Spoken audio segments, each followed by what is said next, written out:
was a story time that happened in 2nd grade. So my teacher never allowed fidget spinners, and my friend always brought one to school because that was the only thing that helped us focus. But every time she saw it, she would take it, and she would never return it even though she said she was. So me and my friend, I'm gonna call her Jalen, and my other friend, I'm gonna name her Caitlin.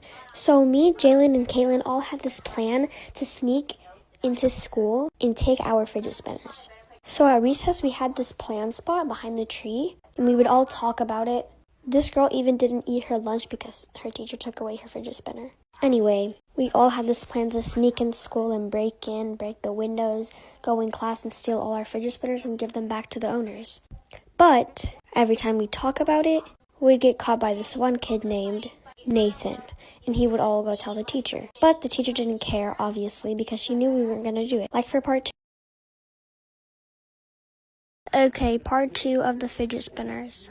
Okay, so as you know, Nathan was going to tell on us, and the teacher obviously didn't believe us because we were little kids and he knew we wouldn't do that. So we all had a plan that the next day we would all meet up at the playground in the school at 6 p.m. So that day, no one showed up. I didn't even show up. And the next day at school, we all got mad at each other for not showing up, and we all said we showed up, but you guys didn't. And I didn't show up. My friend didn't show up. None of us showed up. But we just lied about showing up. So we just gave up, and we just never did it again because we knew we would never get our fidget spinners. Tell me if you want more.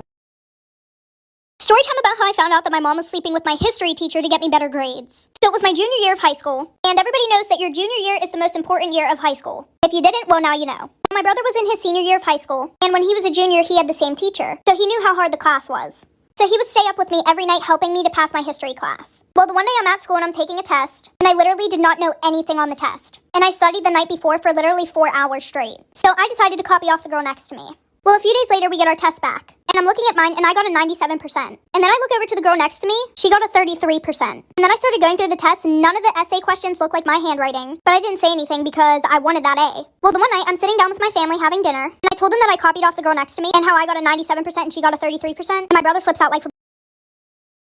One day I was on call to my best friend. We were just chatting like normal best friends do. Anyway, we were playing Roblox, and all of a sudden, her light turned off.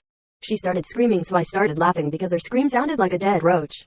Then she stopped screaming. I didn't even notice because I was about to piss myself. The light turned back on and she wasn't in the room. I stopped pissing myself and I heard her saying help me. I didn't know what was happening, so I ignored her as she always plays pranks on me. Out of nowhere she came running into the room doing this wired laugh and saying, "We don't like Lily." Then the light turned off and back on. She was just sitting there saying, "Lily, what game do you want to play?" like nothing happened. Cool, I know I'm not supposed to mention this to anyone or reveal my identity, but since this is anonymous, here goes nothing. Back in 7th grade there was this kid named Emery. He had autism and everyone bullied him. He was new and I was his only friend. On Valentine's Day I bought him flowers and chocolates but didn't tell him it was from me. I watched his face light up when he picked up his roses from the basket in front of the whole class. Even the teacher was like, "What the fuck?" He was so excited he decided to go around asking girls if it was them. I tried to tell him it was me, but I didn't want to embarrass him. He ended up getting rejected by like 20 girls and skipping class to cry in the bathrooms. I skipped lunch to sit in the library and talk with him. He told me he wanted revenge and I thought he was just going to TP her house or egg her parents' car. But no. The following week in TX history class we went into lockdown. I asked the teacher if it was a drill and she said no. So I went under my desk. Everyone tried to call their parents but there was no Wi-Fi. This is kinda long, so might need a part 2. So then the principal started speaking on the intercom, telling everyone to hide because there was a shooter. Then my teacher told us to sit against the wall. The teacher turned off the lights and told us to not make a sound. Then we started hearing gunshots. After like 15 minutes we stopped hearing the shots. So when me and my class calmed down, we asked the teacher for some water. The teacher got cups of water for everyone out of the water dispensary. So we were all drinking. Then we heard a loud banging on the door in the hallway.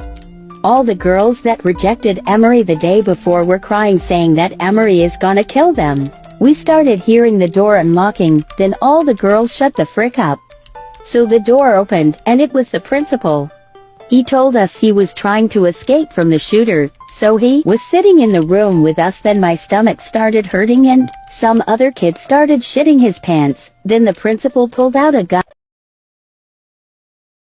One day I was playing Roblox. A few minutes later I met this guy and adopted me. We became friends. Then a little later we started dating. I gave him my number and we started texting. He wanted to FaceTime, but I had to go to my grandma's house, so I told him I would FaceTime later. Either way, I was a little nervous to FaceTime. Okay, anyway, I got to my grandma's house and I decided to bring my laptop because I still wanted to play Adopt Me with my boyfriend. I noticed that my grandma was on her phone the whole time. She literally never goes on her phone. Like when I went to say hi to her, she literally slapped me and told me to go away. Like, bitch, chill out, what did I do? Anyway, I went to join Adopt Me and I saw that my boyfriend was online. I joined and gave him a free giraffe. A second later, my grandma jumps 5 feet in the air and she screamed yippee yappy wappy hoo ha hey, and she fell on her back. That was the moment I realized I was dating my own grandma. She got rushed to the hospital. A day later, my mom told me she died. We went to her funeral. It was going normal until all of a sudden I hear the Adopt Me music coming from her funeral casket.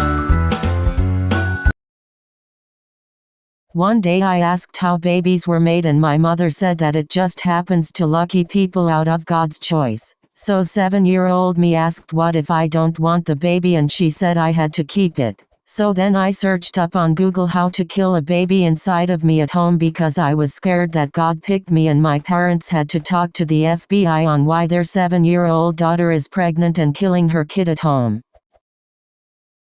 Storytime about the boy across the street who used to stalk me. So a little background information. My parents and I moved into a new house that was literally 5 minutes from where I used to live. But I went to private school, and almost all the other kids in my town went to the public school. So I didn't really know a lot of the kids in my town. Well, a week after we moved in, our neighbors across the street invited us to a barbecue. While we were there, I started talking to our neighbor's older son, and him and I started to get along really well. Like, in a flirty way. Their older son was a senior, I was a sophomore, and their younger son was a freshman. Well, I kind of talked to the younger son, but he was just like giving me really weird vibes. So for the next few weeks, I started hanging out with their older son a lot, and we would talk all the time. Well, the one day whenever I went over their house, it was super weird. His younger brother kept saying, "Oh, I think I know you from somewhere. Like, I swear I know you." And I'm just like, okay. Well, the one morning I was waiting outside for my mom to pick me up because she worked night shifts and she would just grab me and then take me to my school. And I saw him in his window watching me, like, for part 2.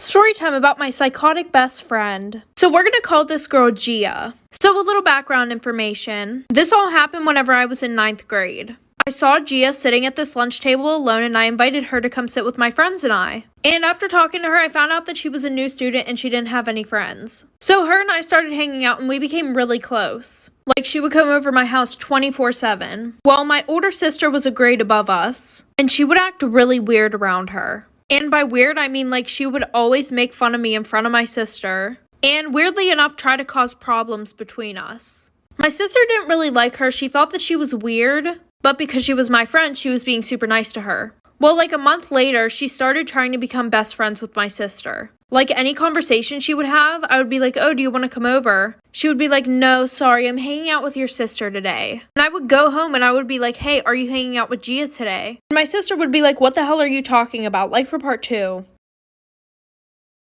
Part 2 about my psychotic best friend. So like I said, my sister was like, "No, what are you talking about?" So at this point, I'm thinking, oh, this girl's really weird. But it gets even worse. She comes over my house one day to hang out with me and goes in my sister's room the whole time. My sister dyed her hair black, so what does she do? She dyes her hair black too. The obsession was like really fucking weird. Anyway, so the one night that Gia's over, yes, I still had her over after this because I didn't think it was really weird at the time. My sister had her boyfriend over and they were in the living room watching a movie, and the whole time Gia is begging me to go in the living room and watch the movie with them. So I'm like, fine, whatever, we'll do that. We go into the living room, we all sit on the couch, and my couch is kind of small, so like we all had to squish. So she sits her ass right next to my sister's boyfriend. Well, my sister's boyfriend got up and started freaking the fuck out. Well, turns out that Gia was trying to touch him under the blanket. So I told her to leave. Next day, I got a whole paragraph of her saying that she just wanted to be like my sister because she never had an older sister.